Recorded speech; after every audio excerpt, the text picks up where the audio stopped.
Bismillahirrahmanirrahim. Assalamualaikum warahmatullahi wabarakatuh. Yang terhormat Ibu Kepala Sekolah SD Cangkuang 1, Ibu Jamila SPD. Yang terhormat Ibu dan Bapak Guru, rekan-rekan sejawat saya dari SD Cangkuang 1 yang saya hormati dan cintai. Hari ini alhamdulillahirabbil alamin wassalatu wassalamu ala asyrofil anbiya'i wal mursalin wa ala alihi washabbihi ajmain. Pertama-tama marilah kita panjatkan puji serta syukur kehadiran Allah Subhanahu wa taala yang mana berkat rahmat dan karunia-Nya kita semua bisa berkumpul di ruangan ini dalam pembahasan diseminasi budaya positif SDN Cangkuang 1. Ya, hari ini sebelumnya saya akan bertanya. Nah, siapa yang ingin melakukan ice breaking hari ini? Karena di siang ini mulai agak kelihatan energinya habis ya. Nah, siapa yang mau ice breaking di sini? Oh iya, Pak Hendrik silahkan ke depan. Kita kasih tepuk tangan dulu ke Pak Hendrik.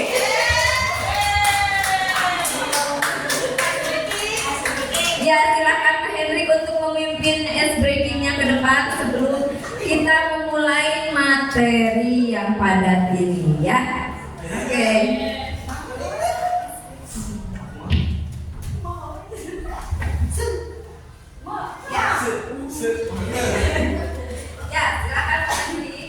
Cek. Bismillahirrahmanirrahim. Assalamualaikum warahmatullahi wabarakatuh.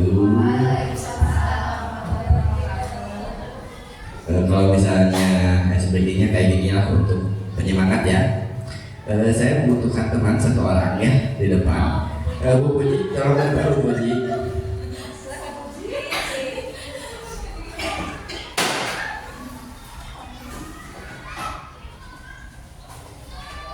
Terima kasih atas partisipasinya Bu Puji. Tepuk tangan dongnya dong.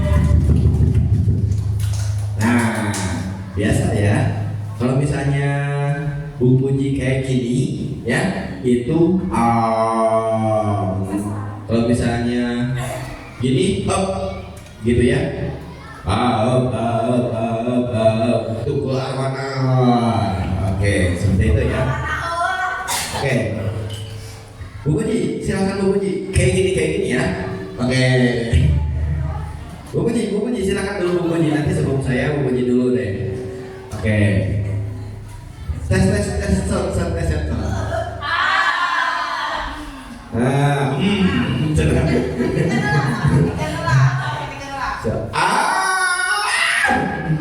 Nah, seperti itu ya.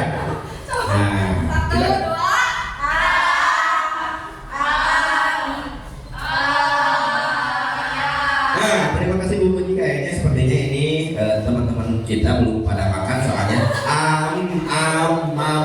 Oke. Terima kasih Bu Puji. Terima kasih.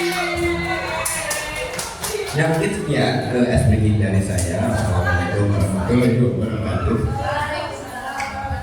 wabarakatuh. Iya, mungkin karena jam makan siang ya, jadi pada lemes belum pada makan ya. Nanti bisa mencari warung teh bulan seperti itu ya. Nah, hari ini kita akan membahas mengenai budaya positif. Nah, sebelumnya saya ingin bertanya, budaya itu apa ya? Budaya positif itu apa ya? Budaya itu kebiasaan, Bu. Ya, budaya itu merupakan suatu kebiasaan. Jadi, budaya positif itu adalah kebiasaan yang baik mungkin ya. Kebiasaan yang baik, kebiasaan menerapkan nilai-nilai kebajikan untuk menerapkan keselarasan hidup berperilaku sesuai dengan keyakinan yang mengarah kepada keselamatan dan kebahagiaan kita. Nah, budaya positif ini bisa diterapkan dimanapun, terutama diterapkan juga di lingkungan sekolah ya. Nah, budaya positif itu tujuannya untuk apa? Supaya membuat semua murid kita itu merasa aman, nyaman. Berarti sekolah kita tercinta ini. Oke, nah dalam materi budaya positif ini, nah ada beberapa konsep-konsep yang akan saya jelaskan ke depannya, yaitu perubahan paradigma belajar, kemudian disiplin positif dan nilai-nilai kebajikan. Yang ketiga adalah kebutuhan dasar manusia, kemudian motivasi perilaku manusia, kemudian ada 5 posisi kontrol guru, dan keyakinan kelas juga segitiga restitusi. Ya, menurut Stephen Covey, bila kita ingin membuat suatu kemajuan perlahan, sedikit-sedikit, ubahlah sikap atau perilaku kita. Ya, namun bila kita ingin memperbaikinya, cara-cara utama kita, maka kita perlu mengubah kerangka acuan kita. Ubahlah bagaimana Anda melihat dunia, bagaimana Anda berpikir tentang manusia, ubahlah paradigma Anda, skema pemahaman dan penjelasan aspek-aspek tentang realitas. Ya, poin yang pertama tadi mengenai perubahan paradigma belajar. Nah, dalam paradigma belajar ini, pembelajaran dengan paradigma baru merupakan pembelajaran yang dirancang melalui pembelajaran berdiferensiasi, yang mana dalam kurikulum yang sekarang kita pakai ini ya, nah kurikulum apa? Ya, kurikulum Merdeka itu menggunakan metode pembelajaran yang berdiferensiasi. Berdiferensiasi itu apa? Nah, berdiferensiasi itu gaya belajar yang berbeda setiap anak. Nah, tapi apakah setiap anak itu dikasih soal yang berbeda? Kan Bu, belajarnya juga kan setiap anak itu gaya belajarnya berbeda. Apakah soal-soalnya pun berbeda setiap anak? Apakah seperti itu? Oh, tidak. Nah, mengapa? Karena kita akan pusing ya kalau misalnya dalam satu kelas misalnya ada 30 siswa ataupun ada 20 siswa yang memiliki karakter, memiliki keunikan, memiliki gayanya masing-masing ya, memiliki potensinya masing-masing. Pasti setiap siswa itu memiliki potensinya masing-masing yang harus kita gali. Tetapi kita tidak bisa membedakannya. Misalnya ini dengan ini soalnya berbeda, semuanya berbeda. Nanti kita akan pusing sendiri ya. Tapi kita memakai metode dan cara yang berbeda. Itulah diferensiasi. Nah, sehingga para murid belajar sesuai dengan teori psikolog modern untuk mewujudkan profil pelajar Pancasila seperti dalam filosofinya Ki Hajar Dewantara, yaitu menuntun anak sesuai kodratnya, sesuai kodrat alam dan kodrat zamannya. Nah, gaya belajarnya pun harus disesuaikan dengan perubahan-perubahan zaman. Ya, di sini ada teori kontrol. Teori kontrol itu adalah teori yang menjelaskan bagaimana individu itu merespon terhadap perasaan diri dan lingkungannya. Nah, teori ini berfokus pada bagaimana individu mengevaluasi situasi dan mengambil tindakan yang diperlukan untuk mencapai tujuan mereka.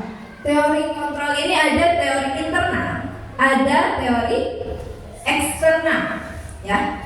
Nah, nanti kalau dalam teori ini bisa memunculkan motivasinya itu motivasi dalam diri kita ataupun dari luar diri kita. Kalau misalnya dari dalam diri kita itu teori kontrol internal adalah proses di mana individu merasa bahwa mereka memiliki kendali atas situasinya sesuai dengan keinginan mereka sendiri. Jadi mereka mau berbuat apapun itu terserah, itu sesuai dengan keinginan mereka sendiri, karena ada motivasi internal dalam diri yang menjadi keyakinan mereka, yang menjadi keyakinan anak, ya.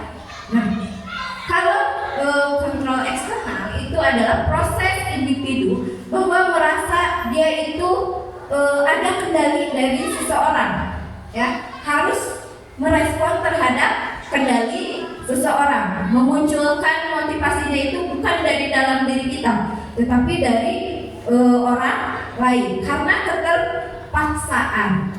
Karena keterpaksaan sehingga dia melakukan hal tersebut. Nah, dalam teori kontrol tadi bisa kita ubah dari paradigma stimulus respon ke pendekatan teori kontrol. Dari stimulus respon itu realitas atau kebutuhan kita itu sama. Nah, tetapi dalam teori kontrol realitas kebutuhan kita itu berbeda. Kemudian semua orang melihat hal yang sama. Nah, kemudian kalau dari teori kontrol setiap orang memiliki gambaran yang berbeda-beda. Nah, seperti halnya tadi kalau dalam teori tadi ada muncul internal dan eksternalnya, ya. Kemudian perilaku buruk dilihat dari sebagai suatu kesalahan. Nah, kalau dari teori kontrol semua perilaku itu pasti memiliki tujuannya masing-masing. Ya, kemudian orang lain bisa mengontrol kita, tetapi dalam teori kontrol hanya diri kita yang bisa mengontrol kita, perlakuan kita.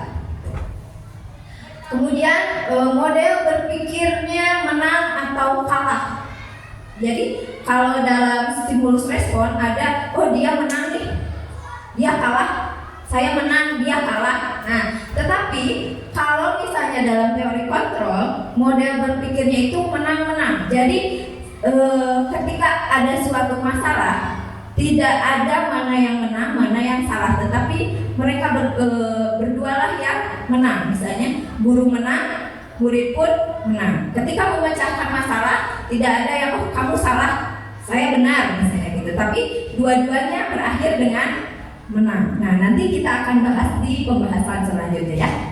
Sekarang kita lanjut ke disiplin. Nah, disiplin itu sering kita dengar, ya. Di mana biasanya kita sering mendengar kata disiplin? Nah, kalau di sekolah, kalau di kelas juga, ya, kita itu katanya harus disiplin, gitu, ya. Nah, identik dengan apa disiplin itu biasanya? Perilaku bagus. Ya, perilaku yang bagus, yang baik, ya. Kebanyakan orang akan menghubungkan kata disiplin itu dengan peraturan atau tata tertib biasanya, ya. Nah, kalau tata tertibnya misalnya di kelas biasanya suka ada terpampang tata tertib kelas ataupun tata tertib sekolah, ya. Nah, di sana ada peraturan-peraturan yang harus kita taati. Nah, jika kita tidak mentaatinya atau melanggarnya akan mendapatkan apa? Sanksi ataupun hukuman, ya. Nah, di sini kata disiplin juga sering dihubungkan dengan hukuman, padahal itu sangat berbeda. Nah, karena belajar tentang disiplin positif tidak harus memberikan hukuman ataupun hadiah. Nah, di sini biasanya kalau memberikan hadiah itu orang akan senang tidak, ya? Kalau kita memberikan hadiah, biasanya orang akan senang, ya. Atau anak-anak pun, murid-murid kita pun akan senang kalau dikasih hadiah. Biasanya itu bentuk reward atau penghargaan terhadap anak didik kita, ya. Tetapi di dalam disiplin positif ini, memberikan hadiah bisa mempunyai makna yang tidak baik atau memiliki makna yang negatif, ya. Nah, disiplin itu kita bisa jadikan dengan disiplin positif. Disiplin positif. Nah, udah katanya positif berarti baik, ya. Disiplin positif itu adalah pendekatan menerapkan nilai-nilai dari dalam diri kita, ya, tanpa adanya hukuman ataupun hadiah. Jadi, nah, disiplin positif ini mengajarkan kita sebagai orang dewasa untuk bersikap ramah tapi tetap tegas, ya. pada saat yang sama. Ya. Kemudian dalam disiplin pasti kita itu nanti menemukan nilai-nilai yang muncul dalam diri kita. Nilai-nilai apa? Kalau kita misalnya melakukan sesuatu, pasti kita itu disuruh untuk meminta maaf, ya kan? Nah, di sana ada nilai-nilainya. Kemudian kita itu kalau misalnya melakukan sesuatu juga disuruh untuk bertanggung jawab. Nah, itu merupakan nilai-nilai. Nah, di sini ada beberapa nilai-nilai kebajikan universal. Nah, nilai-nilai kebajikan universal ini adalah prinsip-prinsip moral yang dianggap sebagai paduan atau perilaku yang baik oleh banyak kalangan, ya, termasuk di dalamnya budaya, agama, ras, suku, bangsa, dan lain sebagainya. Dimanapun kita berada, dimanapun kita tinggal, kita tidak memandang buruk, tetapi ada nilai-nilai yang dipandang baik, ada dipandang sama terhadap budaya, agama, kemudian ras, suku, bangsa, dan lain sebagainya. Nah, nilai-nilai ini berupa nilai keadilan, nilai keselamatan, tanggung jawab, kejujuran, rasa syukur, ya, kemudian berkomitmen, dan nilai percaya diri. Ya. Next, nah di sini ada beberapa nilai-nilai kebajikan. Nah, ada di sini nilai-nilai profil pelajar Pancasila. Dalam profil pelajar Pancasila ini terdapat 6 dimensi yang diantaranya adalah yang pertama itu apa? Beriman, bertakwa kepada Tuhan yang Maha Esa, merupakan nilai yang termasuk ke dalam nilai-nilai dari kebajikan universal. Ini bagus untuk apa? Kita itu apa? Beriman kepada Tuhan, bahwa setiap orang itu harus mempunyai iman, ya. Kemudian berkebinekaan global, gotong royong, mandiri, kreatif, dan bernalar kritis. Profil pelajar Pancasila ini merupakan nilai-nilai yang dimasukkan kepada kurikulum Merdeka. Nilai-nilai ini juga merupakan nilai-nilai dari impian dari Bapak pendidikan kita, yaitu Bapak Ki Hajar Dewantara, ya. Next, nah ada beberapa juga nilai-nilai dari IBO Primary Years Program, itu mempunyai dalam sikap murid. Sikap murid itu kita melihat nilai-nilai yang ada pada diri murid atau diri kita sebagai guru juga, ya. Ada rasa toleransi, hormat, kemudian integritas, mandiri, kemudian menghargai, antusias, dan lain-lain. Kemudian nilai-nilai ini biasanya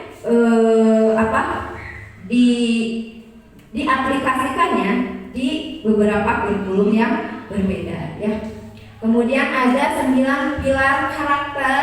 Nah, cinta Tuhan dengan segenap ciptaannya, kemandirian dan tanggung jawab, kejujuran, dan lain-lain. Kemudian ada nilai dari keterampilan hidup. Nah, nilai dari keterampilan hidup itu diantaranya dapat dipercaya, kemudian lurus hati, menjadi pendengar yang aktif, nah, bagi orang lain, ya. Kemudian tidak selalu merendahkan orang lain. Kemudian nilai selanjutnya ada the second essential virtues, yaitu empati, kemudian ada kontrol diri, rasa hormat, dan ada nilai kebaikan di dalam diri kita. Nah, di sini tadi kita ada teori internal dan teori eksternal. Kalau internal itu muncul dari dalam diri kita.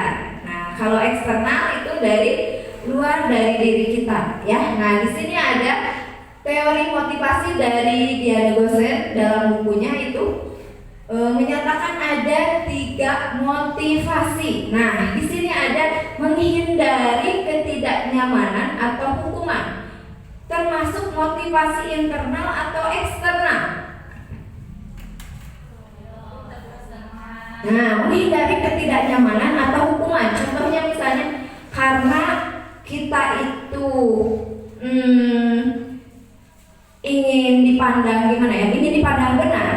Nah, tidak ingin dihukum, jadi melakukan hal itu. Nah, contohnya misalnya kita itu tadi kayak tadi upacara bendera misalnya ya, upacara bendera kita itu berdiri tegak karena saat kita misalnya duduk atau jongkok saat upacara bisa dimarahin sama ibu gurunya misalnya seperti itu. Nah, itu adalah menghindari ketidaknyamanan atau hukuman. Nah, termasuk ke dalam motivasi apa? Internal atau eksternal? Eksternal, ya. Karena dia itu menghindari hukuman, jadi dia melakukannya dengan baik. Nah, seperti itu. Kemudian mendapat imbalan atau penghargaan dari orang lain. Contohnya, misalnya, saya mau ke depan karena saya mau dapat pensil itu. Tadi ibu menjanjikan misalnya sebuah yang bisa ke depan ibu kasih pensil, misalnya gitu ya. Nah, kemudian si anak itu, Bu saya mau ke depan. Dia bisa mengerjakannya dengan baik dan benar. Kemudian dia menagih nih si hadiahnya atau imbalannya, Bu saya mau pensil itu jadi saya mau ke depan. Nah, berarti mendapatkan imbalan atau penghargaan dari orang lain. Nah, itu termasuk motivasi internal atau eksternal? Nah, termasuk ke dalam motivasi eksternal karena adanya sebuah imbalan. Jadi dia ingin ke depan bukan karena keyakinan dirinya dia ingin bisa, tetapi ingin sebuah hadiah, ingin sebuah imbalan itu, ya. Kemudian menjadi orang yang mereka inginkan dan menghargai diri sendiri dengan nilai-nilai yang mereka percaya. Nah, ini termasuk motivasi apa? Internal atau eksternal? Nah, ini termasuk motivasi internal karena mereka ingin ke depan karena misalnya keinginan sendiri, dan saya mah ingin bisa karena saya mah misalnya ingin mendapatkan ilmu setelah saya pulang dari sekolah, ketika ditanya saya bisa menjawab. Nah, itu berarti motivasi internalnya sudah keluar karena dia memiliki keyakinan, ya, memiliki keyakinan kalau dia itu ingin bisa. Nah, ini termasuk ke dalam motivasi internal, ya. Dalam motivasi. Oke. Selanjutnya ke teori hukuman. Nah, di sini ada teori hukuman, konsekuensi dan restitusi. Nah, ciri-cirinya kalau dari hukuman itu biasanya terencana dan secara tiba-tiba. Ketika misalnya kita kesiangan, kemudian disuruh mengelilingi lapangan upacara sebanyak 12 kali. Kamu kesiangan lari keliling lapangan, misalnya seperti itu. Nah, itu adalah terencana dan secara tiba-tiba. Kemudian kesiangan, silahkan berdiri di depan kelas, misalnya. Kamu kesiangan, silahkan kamu berdiri di depan kelas. Nah, itu terencana dan tiba-tiba. Kemudian murid tidak tahu apa yang terjadi atau apa yang akan terjadi dan tidak dilibatkan. Jadi kalau dalam hukuman itu bentuknya hanya satu arah, ya. Jadi tidak adanya kesepakatan, ya. Kalau dalam hukuman, kalau kamu salah, kamu dihukum, gitu. Kalau dalam hukuman. Kemudian bersifat satu arah. Kemudian hukumannya itu bisa berupa fisik atau psikis, ya. Bisa mempengaruhi mental anak juga, ya, bisa melukai anak juga secara fisik, ya. Misalnya berdiri di depan kelas, apa yang dilukainya? Fisik, ya. Kemudian psikisnya kena enggak? Kena. Karena diejek oleh orang lain, kamu kesiangan, kasihan kamu dihukum, gitu kan? Dia jadi malu, ya, gitu. Kemudian ada konsekuensi. Nah, kalau konsekuensi itu adalah terencana atau disepakati sesuai dengan peraturan. Nah, kalau dalam konsekuensi ini, peraturan yang telah disepakati bersama. Nah, misalnya seperti ada peraturan kelas nih, kan sudah disepakati bersama ya. Ada aturan-aturan atau sanksi yang harus dijalani ketika dilanggar, ya. Tuh. Kemudian contohnya misalnya, jika tidak mengerjakan PR, kamu belajar di luar kelas. Misalnya, itu ya kesepakatannya. Nah, ketika ada si anak yang tidak mengerjakan PR, otomatis dia akan keluar sendiri. Karena dia merasa, saya tidak mengerjakan PR, lihat aturannya seperti itu, ya. Nah, udah tahu nih si anak itu nggak mengerjakan PR, dia langsung keluar sendiri. Karena dia sudah tahu konsekuensinya. Nah, itu ya. Tapi murid tetap dibuat tidak nyaman. Kenapa? Karena meskipun dia sudah tahu konsekuensinya, tapi si anak itu merasa, saya dihukum nih, saya malu sama temannya. Nah, tetap ada ketidaknyamanan dari si anak itu. Kemudian sikap guru itu selalu memonitor siswanya atau memonitor muridnya. Si anak ini nih tarang ngerjain PR, berarti terus dilihat. Si anak ini teh dipantau terus oleh gurunya. Si anak ini mengerjakan PR tidak ya?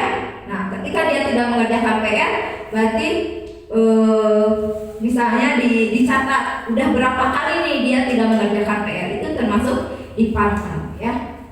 Nah, yang terakhir dalam teori hukuman ini ada restitusi. Nah, restitusi ini apakah sudah mendengar kata restitusi?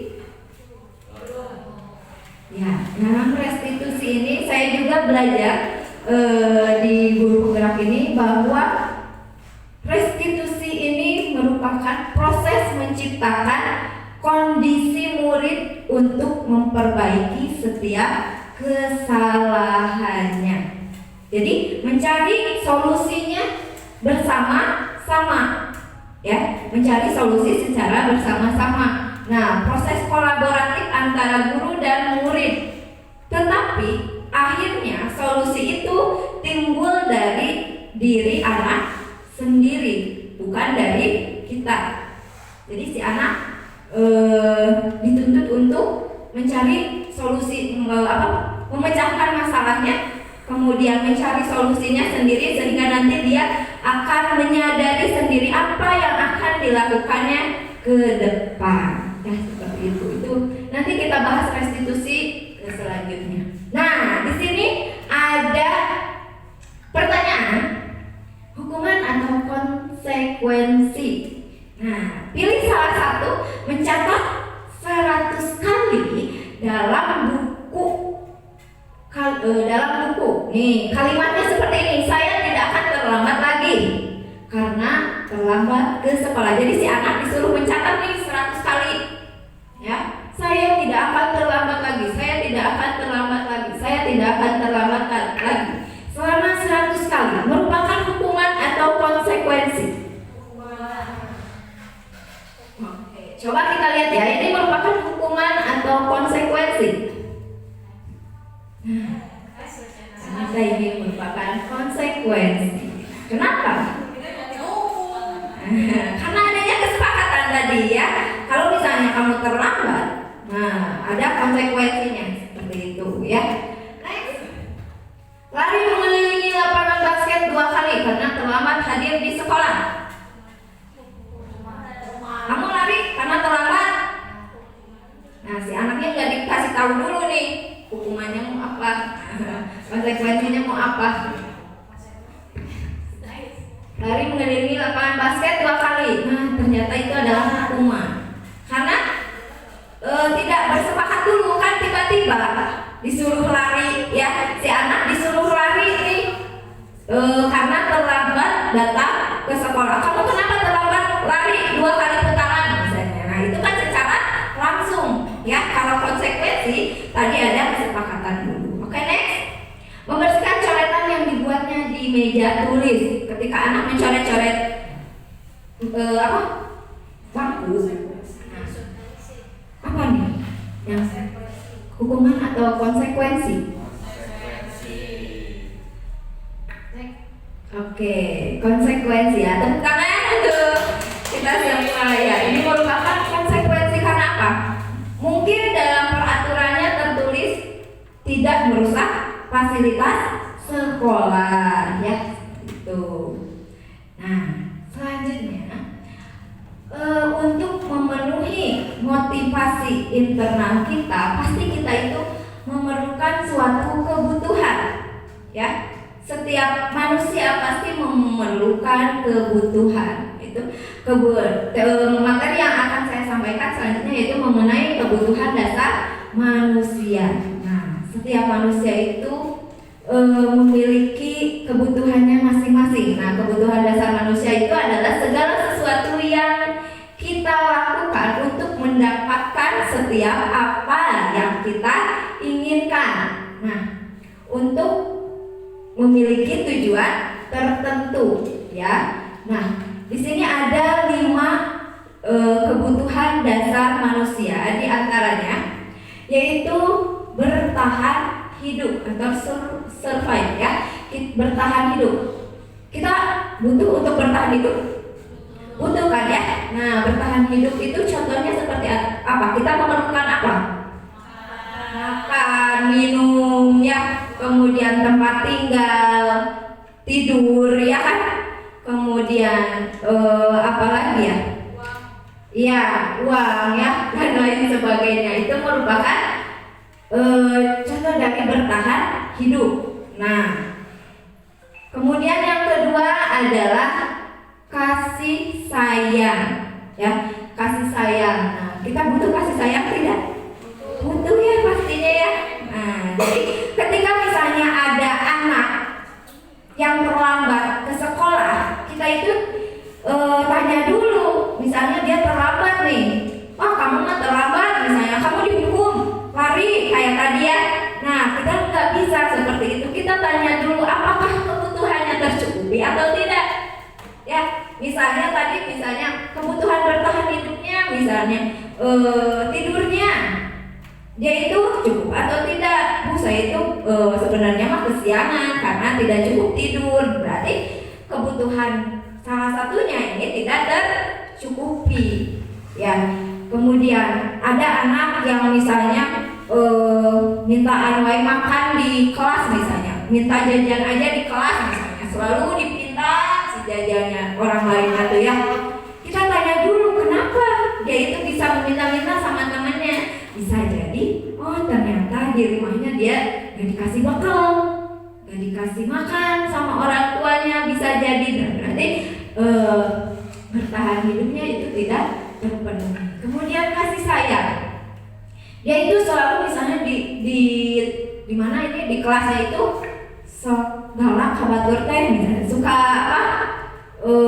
Kadang mukul teman, kadang suka main-main sama temennya, itu keterlaluan misalnya ya. Nah, kita cari tahu dulu nih gimana dia di rumahnya, apakah kasih sayangnya terpenuhi atau tidak dari orang tuanya. Nah, itu ya. Kemudian ada kebebasan. Nah, kebebasan, kebutuhan kebebasan. Si anak kadang lari-lari di kelas ya, kadang lari-lari di kelas. Apakah kita itu harus ini, kamu jangan lari-lari misalnya gitu ya. Kita tanya dulu kenapa kamu lari-lari misalnya gitu ya. Kemudian Bu, saya mah mau nulisnya di bawah misalnya. Saya mah mau bebas, nggak mau di kursi terus. Nah, berarti si anak itu membutuhkan suatu kebebasan, ya, bebas untuk memilih juga, dikasih kebebasan untuk memilih. Kemudian kesenangan. Nah, kebutuhan kesenangan.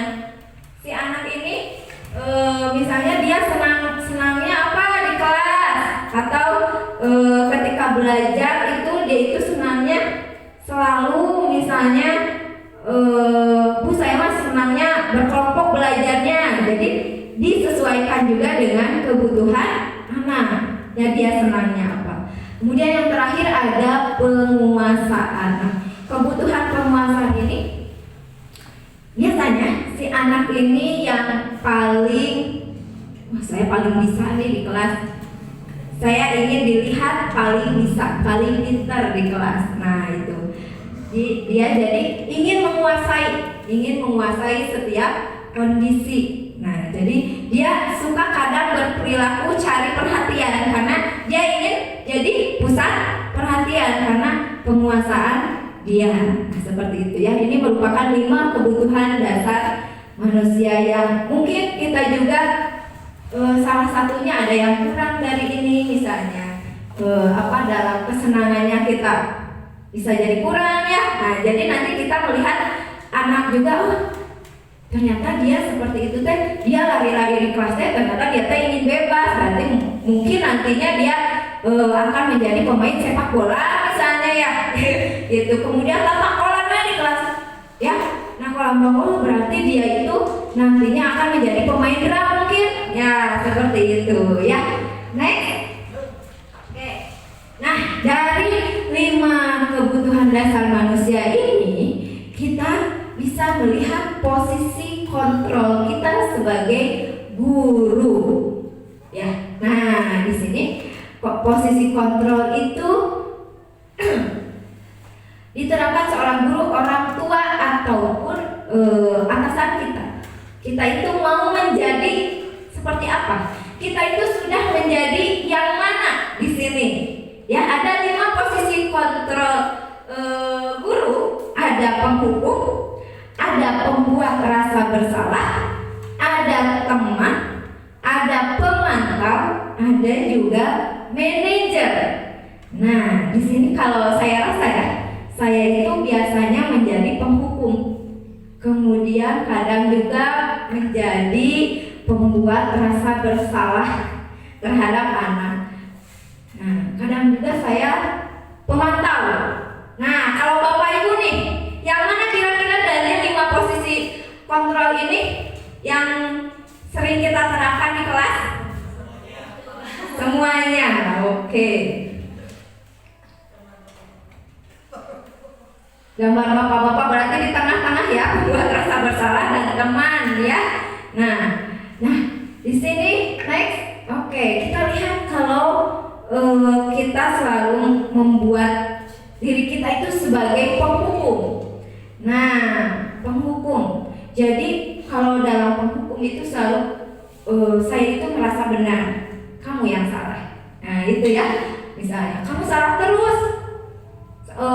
Kamu salah terus, misalnya udah ibu kasih nilai 0 aja dan kamu salah terus, misalnya kamu salah terus, berdiri di depan dari tadi kamu salah terus, gak ada yang benar.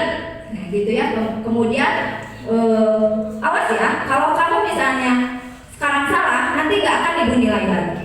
Nah seperti itu adalah penghukum. Jadi penghukum itu bersifatnya satu arah, bisa hukumannya melalui verbal atau non verbal, bisa psikis, juga bisa melukai hatinya ya, bisa melukai psikisnya. Karena apa? Karena misalnya diketawain teman juga ya, kemudian jadi malu, jadi saya mah nggak akan melakukan itu lagi misalnya, daripada saya dicari dimarahin terus, lebih baik saya diamkan. Jadi adanya keterpaksaan. Next, kemudian yang kedua ada pembuat merasa bersalah, membuat rasa bersalah. Nah, di sini biasanya seorang yang suka pembuat rasa bersalah ini ngomongnya tidak keras, nggak kayak tadi nih yang menghukum kamu salah, gitu.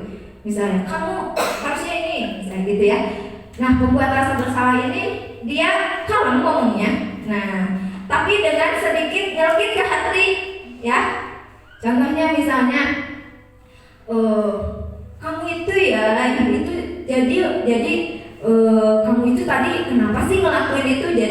Jadi ibu itu kecewa sama kamu gitu. Kemudian gimana kalau nanti ibu laporin ke orang tua kamu? Mau tidak? Misalnya gitu. Kan itu jadi si anak itu merasa bersalah terhadap dirinya dan orang lain. Nih bagaimana nih kamu nanti kalau setelah ini misalnya berapa kali ya kamu itu udah melakukan kesalahan ini, berapa kali ibu harus memberitahu kamu lagi misalnya. Itu jadi membuat anak itu merasa membuat anak itu merasa bersama. Next.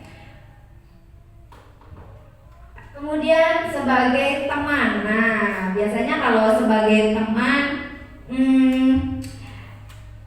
sebagai teman itu baik juga, ya. Nah, guru menggunakan kalimat persuasif atau intonasi nada suara yang ramah, biasanya mengajak ngobrol kayak dengan teman. Nah, biasanya kalau sebagai teman ini si anak itu menjadi lebih dekat dengan kita, ya. Betul tidak? Betul ya. Nah, menjadi lebih dekat karena apa? Karena ada rasa aman sama anak. Tetapi, nah, ketika si anak itu menjadi teman dengan kita, kayak ada rasa saling tidak menghargai terhadap orang lain. Jadi dia itu lebih nyaman aja sama kita. Ketika misalnya dia ganti gurunya, misalnya ganti guru bidang misalnya, ya, atau ganti dengan guru lain, Bu, saya mah tidak mau belajarnya sama ibu aja karena saya merasa nyamannya sama ibu. Nah, seperti itu. Jadi posisi teman ini juga bisa saja merugikan orang lain, ya. Nah, kemudian ada pemantau. Nah, sering kita pantau nih si anak itu, ya. Misalnya, kamu tahu nggak kesalahan kamu itu apa? Nah, apa yang telah kamu lakukan? Tahu nggak konsekuensinya apa? Ya, jadi itu ada suatu peraturan, ya, peraturan yang telah disepakati. Kemudian dia itu terus saja memantau si anaknya. Kamu tahu nggak kalau kesalahan kamu itu salah? Apa? Tahu nggak konsekuensinya apa? Apa yang menjadi peraturan kelas kita misalnya, gitu ya? Kan kamu udah tahu peraturan kelas kita itu tidak boleh ini. Nah, jadi kamu sekarang mau nggak misalnya ngelakuin konsekuensinya? Otomatis si anak itu pasti jawabnya mau, karena dia ingin membuat ingin memperbaiki kesalahannya, tetapi tidak dari dalam dirinya dengan motivasi eksternal tadi karena adanya keterpaksaan. Next. Kemudian yang terakhir ada posisi kontrol kita sebagai manajer. Nah, kalau sebagai manajer biasanya ini adalah posisi yang paling, menurut saya, ini posisi yang paling bagus, yang paling baik. Karena apa? Nah, di sini kita itu mencari suatu permasalahan, kemudian si anak mencari solusinya sendiri, kemudian menemukan solusinya sendiri, dan kedepannya akan menjadi seperti apa dia itu. Jadi dia menyadari sendiri bahwa dia itu salah. Oh iya, saya itu salah. Saya itu akan seperti ini nantinya. Kalau saya ngelakuin seperti ini lagi, berarti itu salah. Berarti saya tidak boleh melakukan seperti itu lagi, ya gitu. Nah, kemudian rencana untuk memperbaiki dirinya kayak tadi, ya. Kemudian dalam solusi tadi pasti ada nilai-nilai tanggung jawab dari anak yang muncul. Nilai-nilai kebajikan yang muncul itu tanggung jawabnya. Jadi dimanapun dia berada, dia nanti akan, kalau dia menemukan suatu masalah, dia bisa mencari sendiri solusinya, kemudian memperbaiki kesalahannya dan berusaha untuk bertanggung jawab. Itu ya. Oke, dihukum oleh penghargaan. Nah, baik penghargaan maupun hukuman adalah cara-cara yang mengontrol perilaku seseorang yang menghancurkan potensi untuk pembelajaran yang sesungguhnya. Ini menurut Alfikon, ya. Next. Oke. Nah, selanjutnya kita akan ke materi keyakinan kelas. Nah, untuk memunculkan motivasi internal tadi, ya. Nah, kita mengapa harus keyakinan kelas nih? Mengapa bukan peraturan kelas? Nah, ada yang bisa jawab, mengapa harus keyakinan kelas bukan peraturan kelas? Kalau peraturan kelas itu kan sifatnya kaku,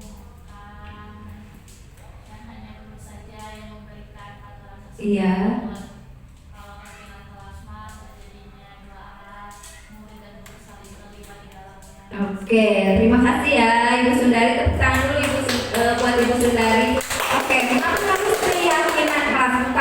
peraturan kelas. Kalau zaman dulu ya, kalau dulu yang ada di sekolah atau di kelas kita itu adalah bentuk peraturan. Kita harus melihat lagi ke zaman, karena zaman itu berubah ya. Anak-anak pun pola pikirnya berubah sesuai dengan filosofi Ki Hajar Dewantara itu juga. Tuntunlah anak sesuai kodratnya, kodrat alam dan kodrat zamannya. Jadi kita itu harus selalu mengikuti perkembangan zaman. Nah, di sini mental anak juga kita lihat. Nah, di sini kalau kita terus-terusan dengan peraturan-peraturan, dengan dengan peraturan-peraturan yang kita berikan ke anak di zaman sekarang itu mungkin agak sulit ya. Makanya kita itu harus menerapkan dengan kata-kata yang lebih halus lagi ke anak itu ya. Nah, coba di next. Oke. Jadi ketika ini di sini ada mengapa kita perlu peraturan tentang menggunakan helm saat kita berkendara ke jalan raya, misalnya dengan berkendara memakai motor ke jalan raya. Bisa jadi si anak itu kenapa misalnya kamu harus memakai helm saat ke jalan raya? Si anak itu pasti menjawab, "Bu, takut ditilang." Gitu kan? "Bu, bisa ada tilang di jalan raya, takut ada polisi." Gitu kan? Nah, kemudian, "Bu, buat keselamatan kita." Nah, nilai-nilai mana yang harus kita ambil di situ? Nilai keyakinan atau peraturan? Nah, keyakinan itu yang mana? Adalah keselamatan. Kalau misalnya, "Bu, saya misalnya naik motor ke jalan misalnya, harus memakai helm, takut ada tilang polisi." Berarti itu merupakan takut pada aturan, ya. Karena kan ada aturannya.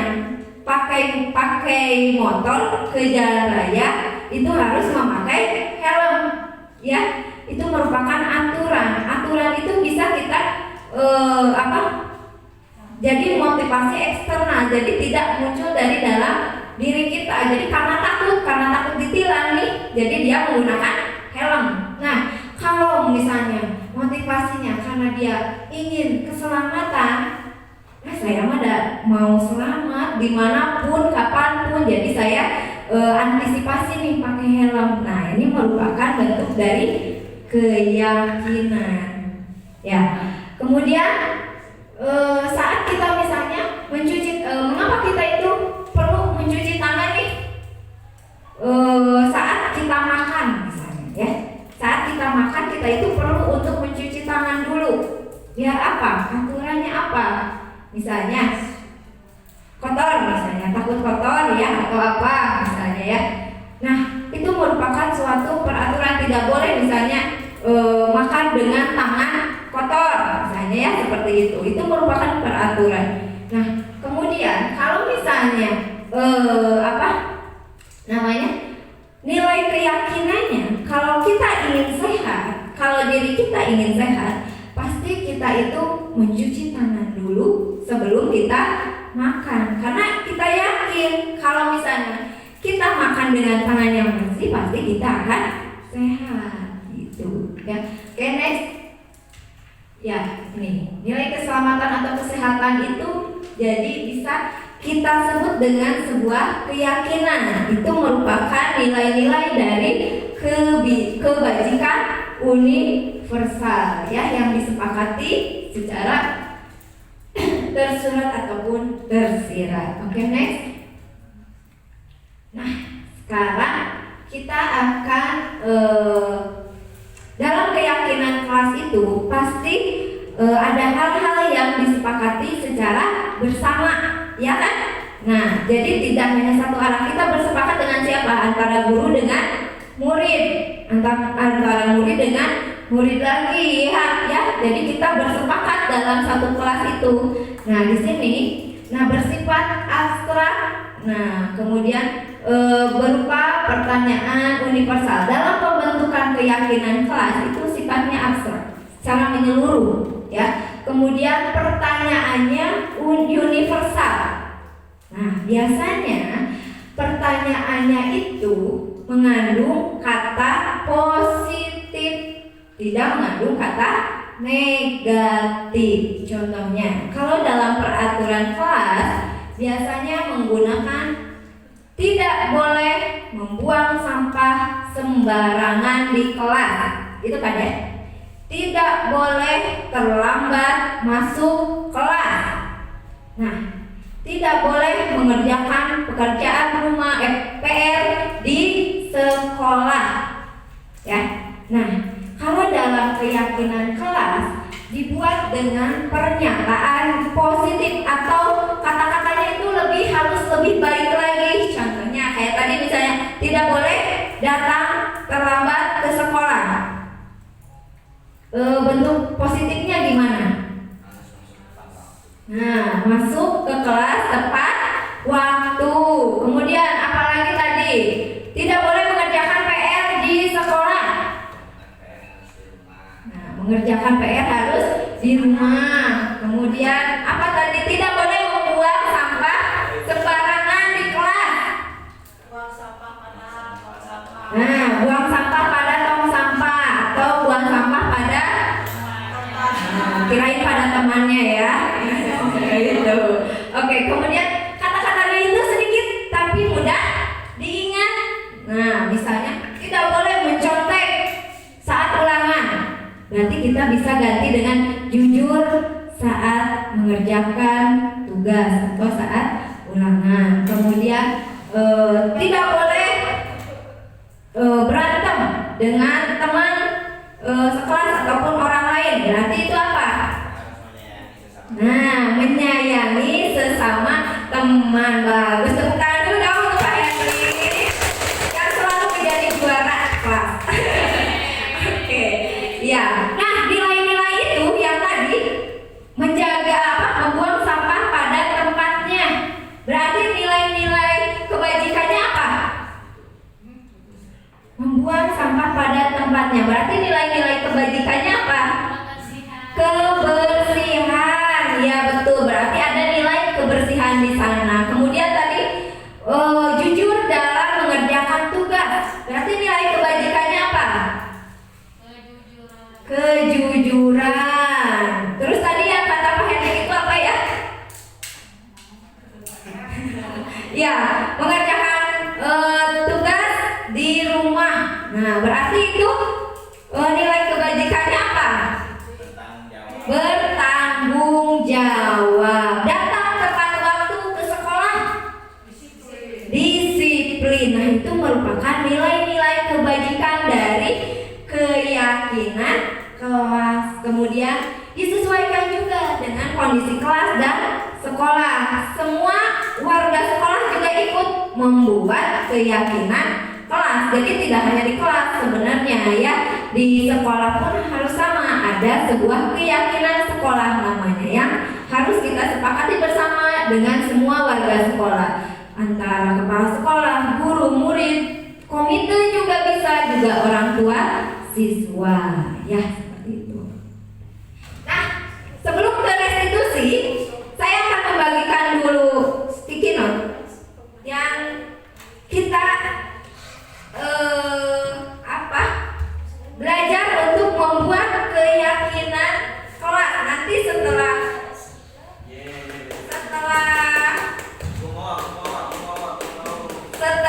menulisnya nanti ditempel di papan tulis yang warna hitam itu ya.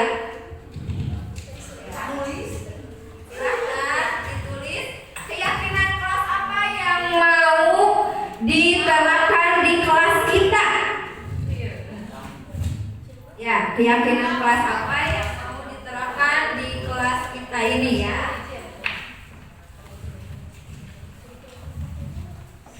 Oke, silakan nanti kalau sudah tempel di situ ya.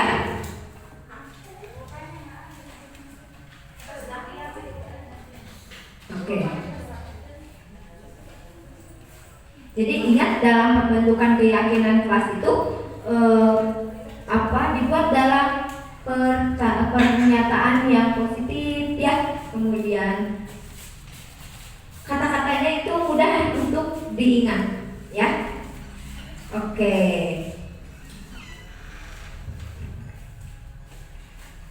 Oke, selanjutnya. Boleh itu pinjam pulpennya. Gitu. Oke, tulis apa aja yang ingin kamu tulis. Nah, kamu ingin di kelas itu seperti apa? Ya. Kamu ingin di kelas itu seperti apa? Suasananya kayak gimana? Nah, gitu. Boleh tulis apapun terserah, nanti tempelkan di sana.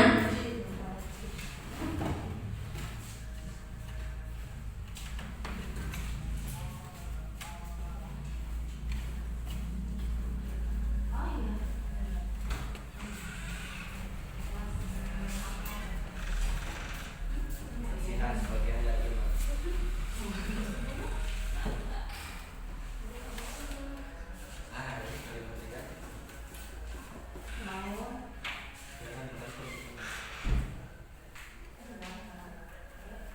Oke, silakan.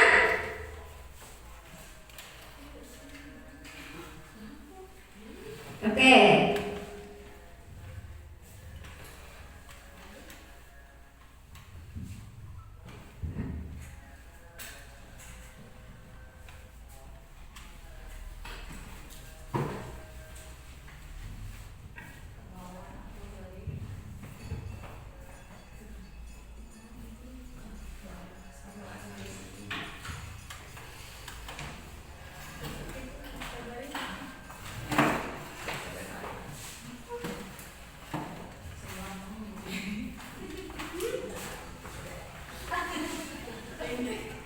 Oke, terima kasih ya.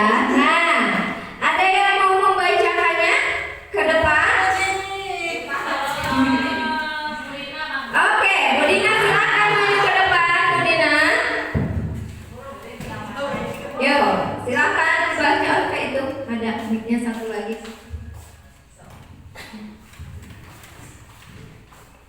Oke. Kebersihan itu sebagian dari iman. Terus.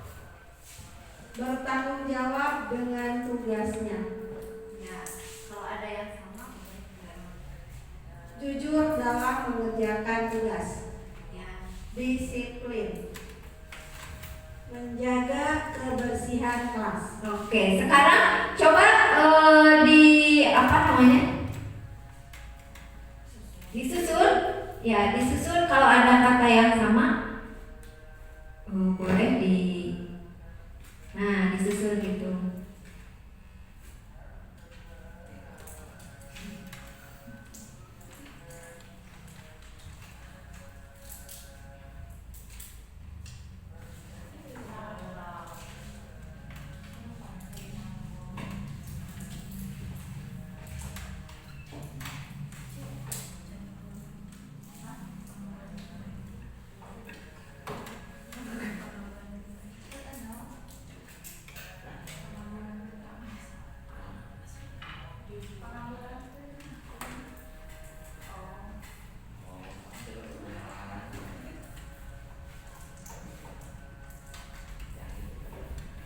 Oke, iya di sini. Oke, terima kasih Bu Dina, tepuk tangan dulu untuk Bu Dina. Oke, ya di sini ada menjaga kebersihan kelas. Nah, berarti nilai kebajikannya adalah kebersihan, saling menyayangi. Nah, kalau saling menyayangi berarti kalau dalam peraturan biasanya tidak boleh berantem ya. Nah, di sini benar harus saling menyayangi sesama teman, kemudian disiplin. Ya, kemudian kebersihan itu sebagian dari iman. Ya, kemudian bertanggung jawab dengan tugasnya. Berarti harus selalu mengerjakan tugas ya. Kemudian jangan berantem di kelas. Berbahasa yang baik. Nah, ini betul, berbahasa yang baik. Biasanya itu tidak boleh berbicara kasar ya. Nah, konotasi positifnya adalah berbahasa yang baik. Iya, saling menghargai dan menghormati, selalu menjaga fasilitas kelas, jujur dalam mengerjakan tugas. Oke, berarti semuanya sudah paham nih terhadap materi yang saya sajikan dalam keyakinan ini. Nah, tadi di sini saya ambil satu, jangan berantem di kelas. Nah, ini berarti kalau dalam bentuk positifnya apa ya? Jangan berantem di kelas. Nah, sama ya dengan ini nih. Saling menyayangi, saling menghormati sesama teman, ya itu ya. Jadi kalau dalam keyakinan kelas kita gunakan kata-kata yang lebih baik ya, lebih positif lagi. Oke, next. Nah, sekarang yang terakhir adalah restitusi. Nah, restitusi ini biasanya untuk menciptakan kondisi yang baik untuk muridnya, memperbaiki kesalahan dari setiap murid atau setiap anak. Nah, kalau tadi dalam keyakinan kelas tadi, biasanya kalau ada pelanggaran-pelanggaran yang terjadi pada keyakinan kelas, maka kita kita aplikasikan ke restitusi ini ya. Jadi restitusi ini adalah proses menciptakan kondisi baik bagi murid untuk memperbaiki kesalahan mereka. Nah, sehingga mereka bisa kembali ke kelompok mereka dengan karakter yang lebih kuat. Nah, biasanya dalam restitusi ini perlu kolaboratif atau kerjasama antara guru dengan muridnya. Next. Oke, ciri-ciri dari restitusi itu bukan menebus kesalahan. Kayak tadi sebagai, kalau kamu tidak mengerjakan ini berarti kamu harus ini. Nah, berarti itu adalah menebus kesalahan. Kalau dalam restitusi tidak menebus kesalahan, tetapi kita belajar dari kesalahan, mencari solusinya bersama, kemudian memperbaiki hubungan juga. Jadinya tidak saling membenci, ya. Kemudian merupakan tawaran, bukan paksaan dari motivasi eksternal, tetapi timbul dari motivasi internal atau dalam diri kita, ya. Kemudian fokus pada karakter, bukan tindakan. Kemudian mengembalikan murid yang berbuat salah pada kelompoknya. Biasanya gini, ketika ada seorang anak, dia itu menghindar dari sebuah perkumpulannya, dia menghindar karena dia merasa malu. Nah, merasa malu karena kesalahan-kesalahan yang telah dia perbuat. Tapi ketika kita menggunakan restitusi ini, dia bisa kembali ke kelompoknya dengan nyaman, dengan senang, dengan gembira. Nah, seperti itu. Next. Oke. Nah, dalam sebuah kasus pemecahan masalahnya, nah, bisa kita menggunakan segitiga restitusi.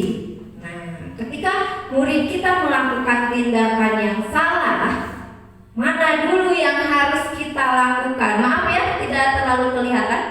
Nah, di sini ada segitiga restitusi. Yang ini, yang di bawah ini, yang pertama adalah menstabilkan identitas. Ya, kemudian ada validasi tindakan yang salah. Kemudian ada menanyakan keyakinan. Nah, kita kan selalu bertemu dengan kasus-kasus ya, atau masalah-masalah yang dihadapi oleh para murid ya. Nah, biasanya kita itu kita kembali lagi ke posisi kontrol tadi. Kita mau sebagai penghukum, sebagai pembuat merasa bersalah ketika memecahkan sebuah kasus. Kita ingin menjadi teman, kita ingin menjadi pemantau, atau kita ingin menjadi seorang manajer. Nah, kita kembali lagi, kita mau yang mana? Nah, dalam sebuah kasus kita itu bisa menggunakan segitiga restitusi. Next. Nah, di sini yang pertama adalah menstabilkan identitas. Dalam menstabilkan identitas, berdasarkan prinsip membuat kesalahan adalah bagian dari proses pembelajaran. Jadi ketika ada anak yang berantem misalnya, atau ada suatu masalah di kelas, kita itu jangan langsung menuduhnya, kamu salah, kamu harus minta maaf cepat. Kenapa kamu tadi ngelakuin itu? Misalnya gitu ya. Kamu misalnya, ayo ikut ke kantor sama ibu. Nanti ibu panggil orang tuanya. Nah, yang pertama itu kita stabilkan dulu identitasnya. Kita tanya dulu, kenapa kamu berbuat seperti itu? Kemudian berbuat seperti itu wajar. Misalnya ada yang berantem nih di kelasnya, ya. Misalnya ada yang berantem karena misalnya mencontek hasil pekerjaan temannya. Si A misalnya mencontek ke si B nggak rela nih, kemudian bukunya dirobek sama si B karena nggak rela jawabannya dicontek, misalnya ya seperti itu. Nah, kemudian sebagai seorang guru, apakah kita langsung kamu salah nih karena kamu mencontek, misalnya kamu salah karena kamu merobek bukunya. Nah, kita itu bisa menstabilkan identitasnya dulu dengan apa? Misalnya, kenapa kamu berbuat seperti itu? Kemudian ibu juga misalnya atau bapak juga pernah kok melakukan seperti itu. Nah, kemudian tidak ada manusia yang sempurna misalnya. Dulu juga kok ibu pernah melakukan seperti itu. Nah, tapi apakah nanti tindakan kita benar gak ya? Itu jadi kita stabilkan dulu identitasnya. Mencari dulu mana yang tidak mencari mana yang benar, mana yang salah, ya. Tetapi mencari solusi dari sebuah permasalahan ini. Next, kemudian yang kedua, setelah kita stabilkan identitasnya, si anak itu merasa nyaman misalnya ya, tidak lagi marah-marah. Kemudian kita validasi tindakan yang salah berdasarkan prinsip setiap perilaku berupaya memenuhi suatu kebutuhan tertentu. Nah, jadi kamu itu pasti punya alasan lah kenapa kamu itu melakukan itu. Nanti kan si anak mungkin yang si B itu, iya bu, karena tadi dia mencontek, nah gitu ya, karena tadi dia merobek buku saya, nah, gitu ya. Nah kamu, tapi untungnya ya, misalnya kamu itu tidak melakukan hal yang lebih buruk dari merobek bukunya, misalnya memukul. Nah kalau kamu sampai memukul akan seperti apa tuh nanti teman kamu ya? Seperti itu. Nah, itu merupakan validasi tindakan yang salah. Next, kemudian menanyakan keyakinan. Berdasarkan teori kontrol, bahwa pada dasarnya menanyakan keyakinan itu timbul nanti motivasi intrinsik atau motivasi internal atau motivasi dalam diri kita, ya. Nah, apa keyakinan kelas kita? Nah, nanti misalnya apakah dengan merobek buku teman kamu itu sesuai tidak dengan keyakinan kelas kita? Misalnya kata si anak itu tidak bu. Jadi keyakinan kelas kita itu apa? Misalnya kita harus menghormati orang lain.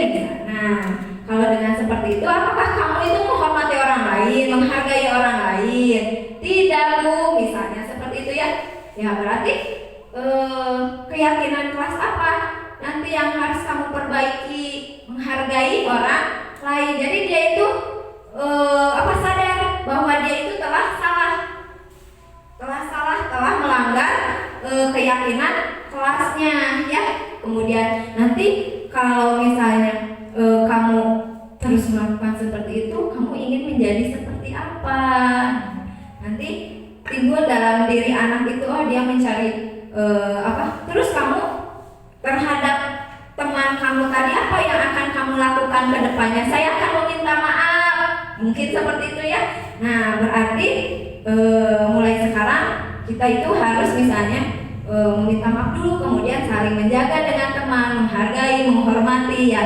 Nah jadi timbul dalam diri anak itu rasa penyesalan, rasa tanggung jawab, dan tidak akan mengulanginya lagi, gitu ya. Nah, di sini ada contoh kasus yang saya gunakan segitiga restitusi. Nah, di kelas saya coba diputar boleh? Ya, ada sebuah kasus.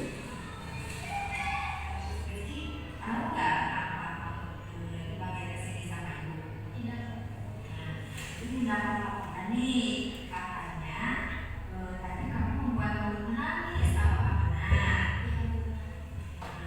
kenapa Les membuat kamu menangis? Tapi tidak apa-apa maliknya. Ibu tahu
boleh di stop.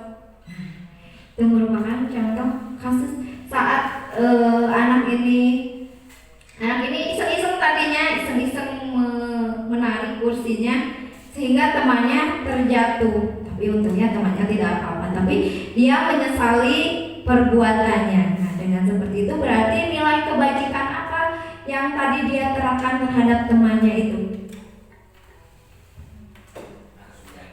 Nah, menjaga teman, saling menyayangi ya, menjaga temannya. Oke. Nah, ini merupakan contoh dari penyelesaian kasus dari segitiga restitusi ya. Oke, ini. Oke, akhirnya ada di penghujung acara kita, yaitu dalam penerapan program disiplin positif hendaknya guru memiliki standar kepribadian yang baik ya, profesional dan sosial yang baik, di mana guru mampu selalu merefleksi. Jangan bosan-bosan kita itu untuk merefleksi ya, merefleksi diri dalam posisi kontrol kita ya.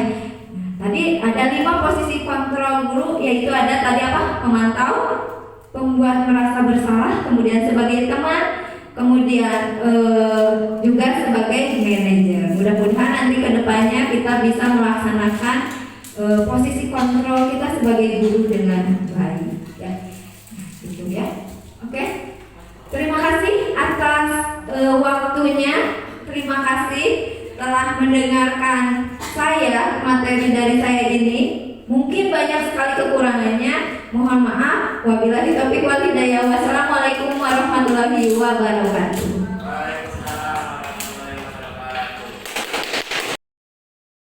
Warahmatullahi wabarakatuh. Saya Laila Monika, perwakilan dari guru SDN Cangkuang 1 akan menanggapi tentang diseminasi budaya positif yang dipaparkan oleh Ibu Rika.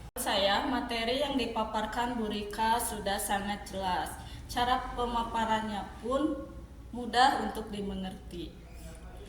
Harapan saya ke depannya kita bisa berkolaborasi untuk menerapkan budaya positif di sekolah. Sekian dari saya. Wassalamualaikum warahmatullahi wabarakatuh.